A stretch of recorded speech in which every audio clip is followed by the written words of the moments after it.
Hello, welcome to the Run to Remember podcast. I'm your host, Kristen Fairs, joined alongside race director Carrie Watkins. Today, we are joined by Carly Daub and Christy Thomas of Wahoo Running. They are going to share tips for first-time and seasoned runners. Join us to run, volunteer, or cheer for the 2024 OKC Memorial Marathon the weekend of April 26th through the 28th. Visit okcmarathon.com for the latest information. Carrie, we have something fun in store today. One thing we do know is so many runners at the OKC Memorial Marathon come for the first time off the couch to do a race, either the 5K, the relay, the half marathon, or the full marathon even. And so we brought in a couple of experts that we thought were both fun and great runners and run with people all over the country, and just to get some tips on what to do for first-time runners. So, and for those of you who've been running, maybe you could learn something too. And so maybe you've forgotten something. Maybe you forgot something along the way. And so the girls from Wahoo Runners are here. You guys, Carly and Coach Christy. Yeah, thanks for having us. We're excited. That's one thing that we have noticed about the OKC Marathon is it does bring out a lot of first-timers.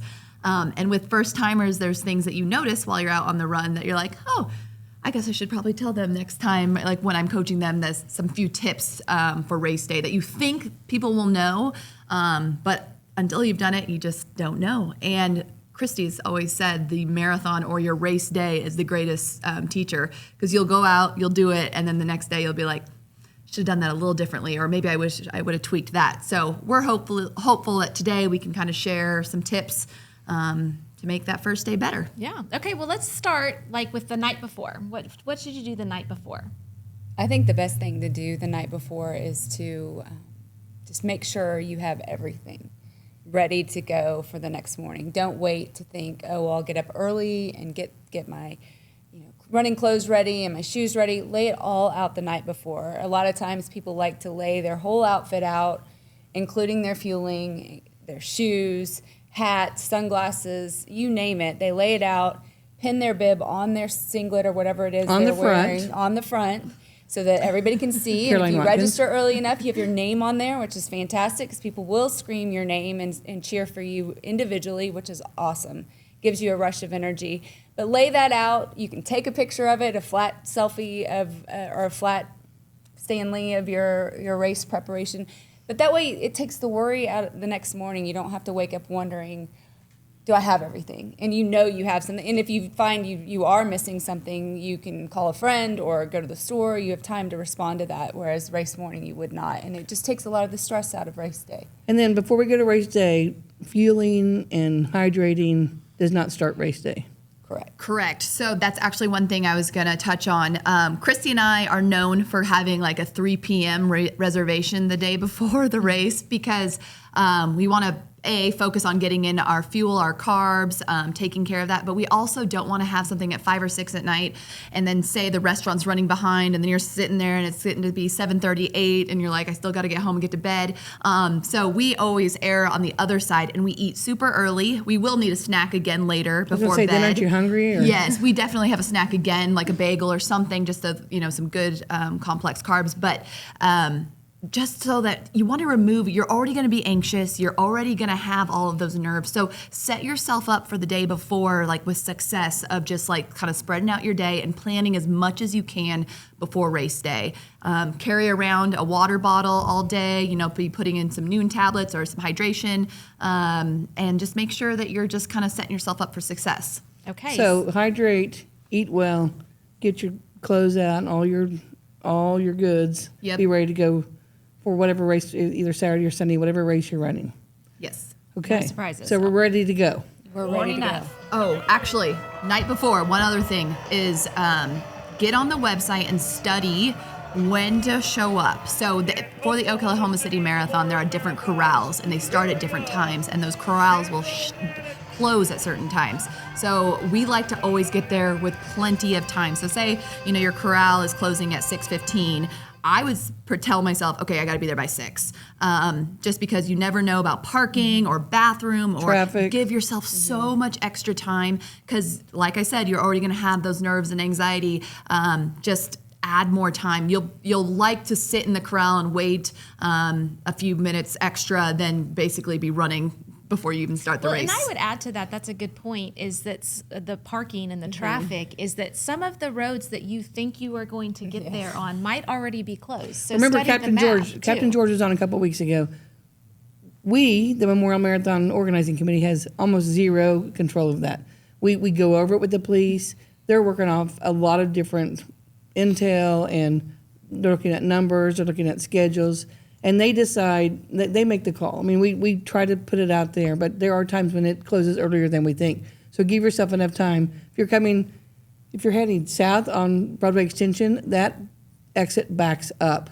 And so exit off 23rd or 10th, don't wait till 6th Street because that backs up. And the roads that are closed for the marathon are usually already closed. And so you've got to be smart about how you get there.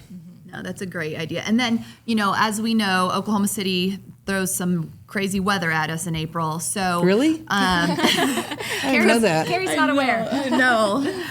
Prepare. We call them throwaway clothes. And for first timers, if you don't know what that is, it's we wear stuff that we would probably donate to Goodwill, big sweats, sweatshirts, things that we don't want anymore.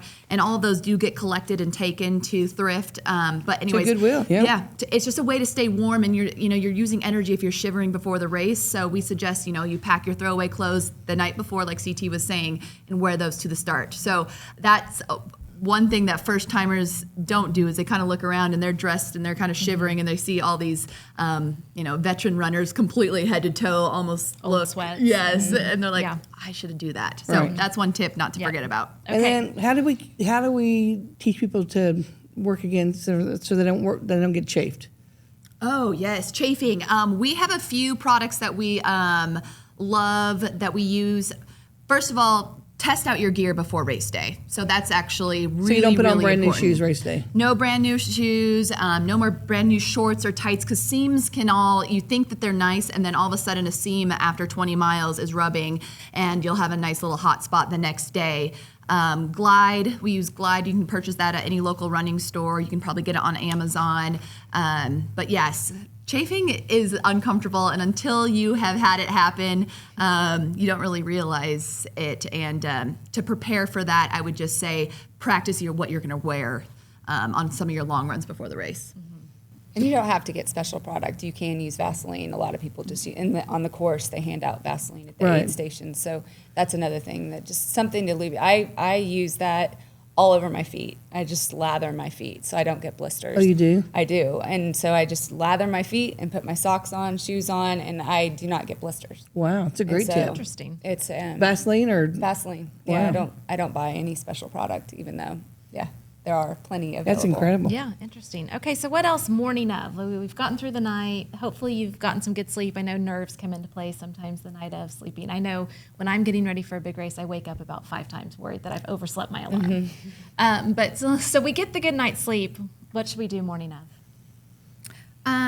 Well, get up with plenty of time. I'd probably add a half hour to what you think, just like for taking into consideration traffic, or, your food takes a little bit longer or something. Just, always have enough time prepared for the morning. I also think that you should have your ride planned, your meetup spots if you're meeting with friends, all of that planned out so that when you get there, it's easy and it's relaxing. You're not going to feel relaxed, but as long as you have your schedule and your plan kind of in place, it's very, very helpful for that morning. So you get to the start line, you hear Whit, starting to get everybody amped up, the music's loud. What's that feel like for a runner? It's exciting. I mean, we always encourage people to enjoy the journey. Most of what happens for the Oklahoma City Marathon happens 13, 16 weeks of time. That is the journey, and to enjoy that, and then let the race day be your victory lap, your celebration. And but yeah, you're excited, you're nervous, you hope the day goes well, but you also know that things can go awry and things are in your control and out of your control. You just have to take some deep breaths and just kind of be in the moment, and be thankful that you have a body that's going to attempt what you're going to attempt. Just showing up is a huge accomplishment. It really is. And in Just Oklahoma getting- City, a lot of people go out to the chairs to kind of focus on why we run. Yes. A lot of people go up to the survivor tree where our friends at First Church do a little prayer service and bless your shoes ahead of time. So those are unique qualities to Oklahoma City. If you're a first timer, you may not know about, but it's all on the app or in the event guide. And take a look. Taking it all in is part of what makes Oklahoma City different as well. We'd like to give a thanks to our longtime sponsor, Tyler Media, Oklahoma's media company, and 107.7 The Franchise are proud to be a sponsor of the Oklahoma City Memorial Marathon. Today, we celebrate the incredible spirit of the runners and donors who make Oklahoma City a strong symbol of hope and resilience. All right, so you're at the start line and you got to go to the bathroom. What happens? There's porta potties. Yes. Use the porta potties, get in line. Your race doesn't start until you cross the start line. So that's another thing is you might be like, oh my gosh, the time is coming down and I need to go to the bathroom. Go to the bathroom. It's going to make your race so much more enjoyable. Or if you happen to not go to the bathroom, then you notice 2 to 3 miles in that you need to use the restroom. There are porta potties all along the way. Use it. It will, trust me, using the porta potty and getting into a comfortable position for the rest of the race is so important.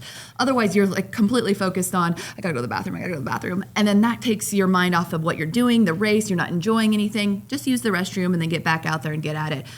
That's kind of one thing is all new runners are very worried about the restroom bathroom situation, which we understand. It's nerve-wracking. You don't want to have to stop. But just, that's why there's porta potties all along the way. That's good advice too, though, that your race doesn't start until you cross the start line. So, Right. Yeah, take that time and Yes. and go run over there. Are you self-talking at this point? Are you self-motivating? At mile 1. I'm just saying I would be. Yeah. So actually what I want every first timer to say to themselves during the first mile is, okay, go slower, slow down. Because you get so excited, the energy is going that you're all of a sudden looking down and go, oh no, I'm going way too fast. So if you can just remind yourself to stay, connected to what you need to be doing, don't get wrapped up with what's happening around you and just run your race. Which is so hard to do. We tell people all the time, don't go out too fast. And then the first call, Coach, I think I went out too fast. And we're like, yep, you did. What about water stops along the way? Any advice there? We need to take the stop out of water stop. It's water Hydration swing by. station, what we should call them. Yeah, I mean, that's the biggest thing with water stops is people literally grab and stop, and then you've got people running into the back of you or trying to dodge, and I mean, A domino effect. Yeah, Yes. I mean, I've had instances where like I've almost hurt myself because I've had to abruptly move in a direction I wasn't planning on moving because someone came to a complete stop right at the beginning. We always tell our athletes, grab, keep running, and move to the side if you need to Slow down. stop or slow down. Yeah. And another thing is, they call out which if it's the Powerade or if it's the water, pay attention to that. I don't know, is it Powerade first, water second? Typically, that's Sure it is. It's usually the energy drink first and then the water. And so knowing that is helpful as you approach the water stop. Which drink do you want to get? Because there's nothing worse than thinking you're grabbing water and you take a swig and it's Powerade because you're not expecting that, or vice versa. Right. You need the energy and then you grab the water and take the water and you're like, oh no, now I'm not going to have my carbs. And so just knowing where you are and then also just not stopping. You don't want to get run into. You don't want to cause somebody else to go down. And yeah, just I go know on and they're holding signs, but there are signs all over the course. It's like people go blind almost when they start running. It's hard. Signage is not something that runners specialize in. Is that a fair assumption? Yeah, we kind of get in the zone. Yeah. And it's marathon brain is a thing. Yes. It's It really like, is. woo, it's Yeah. gone, especially in the latter miles. We had a You're just- guy miss the turn to the half a couple years ago, and he was very unhappy with me when he got to the finish. And so now, if you're running the half, you literally see a 12-foot tower that says half and full. And if that doesn't work, Yeah, I can't don't help know. you. I don't know what to tell you. I but guess you signed up for the full I that think day. looking at the course or even driving the course before is that important? That's gone both ways for me. So back in the day when I would drive the course and I was a little underprepared, it made me very nervous. So that's one thing to be aware of. But then now that I've kind of more of a veteran runner, I really do enjoy going and driving the course, kind of visualizing, okay, I might feel this way at this time. When you're out towards Lake Hefner seeing Devon Tower, it is actually not 100 miles away, even though it looks like 100. You're like, how do I have to run back downtown? But yeah, just little things like that. So if, for example, if I got out to Lake Hefner, and we don't go all the way out to the lake anymore, but out that direction, Out to and I look, Lakehurst, yeah. and I look back into town and be like, I kind of will visualize, okay, instead of thinking, oh my gosh, that's so far, I'm thinking, okay, now it's time to grind, or just like switching my mindset while I do the drive. Is really helpful. So I think it can go both ways. Yeah, and if you do drive the course, Lynn and I talked about this, like it will take you longer to drive it than it will to run it. So don't freak out over that. Yes. Because one time I drove, I was like, oh dear God, I'm driving so slow. The runners are all in at this point. But there's stoplights, there's people, there's traffic. And so don't let that get in your head, because when you're running, streets are closed, there's no traffic, you get the course. Yes. Well, and a lot of the local running groups in their training do some of their long runs on the course, which I think is helpful, especially for a new runner to have that kind of experience of like, oh, I didn't really expect this to be a hill here, but sure enough, there is one. So I think that's helpful too. I had never broke 4 hours in the marathon, and I'd always ran with a bunch of people. And the first time I broke 4 hours was at OKC. And the turning point was Christy told me I had to go run a 20-miler, I think, with a maybe OK runner, or it was a group of runners. I knew nobody. So I was going to basically be running it by myself because I didn't know anyone. And that was my breakthrough of like, I can do hard things. I did it by myself without my training partner. And that next marathon I ran, I broke 4 hours. So I think and I had run the course. And so all of those things do, like John Wooden said, confidence comes from being prepared. And I did not want to go run by myself. But she's like, just go do it by yourself. You got this. I was like, okay. So Because you end up running by yourself most of the time. Even if you start out with a buddy, it's unless you're just committed, like, I don't care if you're crawling, I'm crawling with you. But most of the time, like, if we would set out together at the start, inevitably one of us would feel better than the other at a certain point in the race. And I'm very much in the camp of go on. Just run your race. Right. Do not stay back with me. And I think it's similar. Like this is your time. Just go ahead. Go kick some butt. And so just knowing that you may have trained all this time with a buddy, there's a good chance that one of you won't be by each other's side at the finish line. And so to be able to be prepared mentally to be able to run solo is great. And then on the flip side, the people that do train solo, how much energy they're going to get from being surrounded by other people doing this with them is unbelievable. We talked to a guy last night at the event that he's training all by himself. He moved here this time last year, was exposed to the marathon, was inspired by it, and now he's doing his first marathon. Oh, that's a great story. Because he's inspired by the OKC Marathon and what it means. And so he just moved here from Dallas a year ago, and now here he is. And he's like, I'm doing everything by myself. And we were like, you shouldn't be. I mean, not everything. But I think he is going to be one of those people that is going to really benefit from the crowds and just the energy. He'll be hollering Wahoo before you know it. Yes. Well, he kind of is. He joined last night. Okay, good. What Good. about, inevitably sometime during the race, more than likely, it's going to get hard. Yeah. What's your advice there? I guess expect the hard. I had this thought at one point that the harder I trained, the easier the marathon would become. And it's never going to be easy. So once I could kind of get that that mindset, it's going to be hard. One thing that we do is we use music. We both run without music, but there's times where we have used it as an aid later on in the race, where like if I work hard enough to mile 18, or if I just need an extra boost at mile 20, I can push play. But I don't ever start with music because I want to take the energy in of what's happening. I want to feel the crowd. I want to look around. I want to know how my body's feeling. I want to be super in tune. I want to slow down. Because if AC/DC came on mile 1, I would be throwing down some miles. Right. So it's like I need AC/DC at mile 25. So that's one way we do is we use music later on in the race as like kind of a reward to ourselves and to give us a little bit of a pick-me-up. But sometimes you don't even need those pick-me-ups. Like races just have that energy the entire time, or you just want to be so in tune with your body that you don't want to have any extra input. So music can kind of be a great tool, but it can also hinder. So you just got to kind of see what works for you. Or your battery can run out. Yeah, yes, and then you don't have it. So like knowing that you can do it without music is huge. Right. Yeah. That's a great point, because some people, like their AirPods or whatever won't sync, or they didn't download their playlist and now it's not streaming, and that Something just happens. creates Things happen. angst that's unnecessary. Right. And so knowing that it's great if I have it, but it's also amazing if I don't. The good news in Oklahoma City is there's music along the course. To hear the gospel choir on the northeast side or the jazz band or in Deep Deuce, whatever it is, you're going to get a little flavor of the neighborhood with the music, which is something we've worked really hard on and I think is really, really fun. And we've heard from runners that gives you a taste of the neighborhoods you're going through. And so if your music isn't working or if you don't have it, you're going to get some live. Yeah. No, it is nice to see. And then if you don't have your music and you actually get to feel the energy of those different, or little areas that you go through the city, and it's really hear nice. the crowd and hear the people shouting out your name. Yeah, Yes. it's fun. I love when people yell my name, and for sometimes I think they know me and they go, oh yeah, wait, So talk about running a tangent. CT.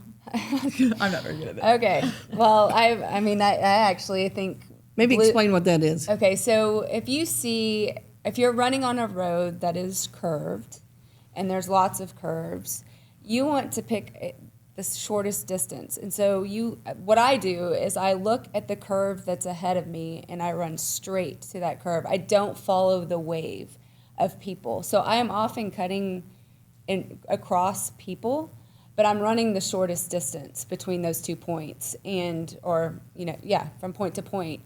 But if you follow the wave, you could easily finish at 26.6 miles or 26.5 miles. And that's a difference of, it could be anywhere from 2 minutes, depending on how fast you are, to 6 minutes, or more.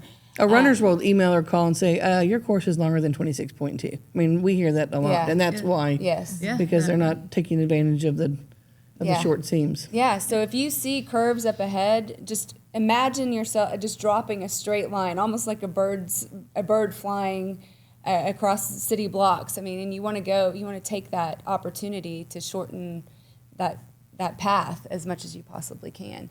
And for the most part, with Oklahoma City, in the beginning miles, you can't do it. Can't do it along Classen. Right. No. Yeah, right. But through the neighborhoods. Yes, through the neighborhoods you can do it. Just keep an eye open for that, because that will shave off probably 0.2, 0.3. There have been times on marathon courses that are verified courses that I've come in at like 26.1 because I've cut those tangents. But you haven't cheated. Have not cheated. I Right. ran the course, did not cut anything off the course, but just ran really smart. And then the other thing I think we should say is sometimes people run together, but like bikes are not allowed. We have bike guides for the leaders and stuff, but there is no other bike. There are no other bikes on the course. There are in every race ways people try to cheat the system. But just talk about the ethics of that and why it's not. If you put all the work in, you need to do the work. You need to finish strong. I just find that so unsatisfying. I don't know how you would feel good about finishing a race having cheated in any way.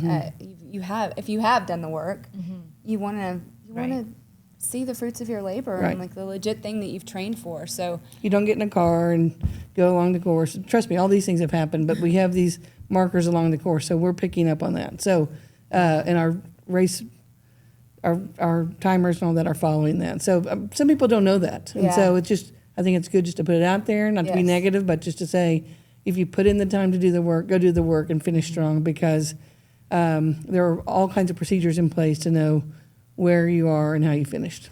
Yeah, no, absolutely. yeah, the timing system is very smart.